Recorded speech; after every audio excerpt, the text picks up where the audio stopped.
আজ যে সত্যটা চাপা পড়েছে, কাল সেই সত্যই সবার সামনে দাঁড়াবে। সত্যের পথ হয়তো কঠিন, কিন্তু মিথ্যার মতো ভঙ্গুর নয়।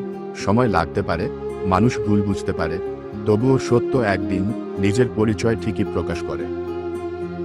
কখনো কখনো সত্য বলেও একা হয়ে যেতে হয়, তবুও সত্যের পাশে থাকুন, কারণ সাময়িকভাবে হারিয়ে যাওয়া মানেই চিরদিনের জন্য হেরে যাওয়া নয়। মিথ্যা হয়তো কিছু সময়ের জন্য জিতে যায়, কিন্তু সত্যের কাছে সময় সবচেয়ে বড় সাক্ষী।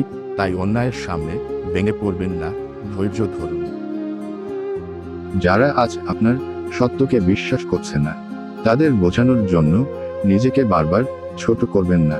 সময় আসুক, আপনার সত্যই আপনার হয়ে কথা বলবে। সত্যকে লুকিয়ে রাখা যায়, থামিয়ে রাখা যায়, কিন্তু চিরদিনের জন্য হারিয়ে ফেলা যায় না। তাই সত্যের পথে থাকুন, দেরি হলেও জয় আপনারই হবে। মনে রাখবেন, সত্য কখনো হারায় না, শুধু প্রকাশ হতে একটু সময় নেয়।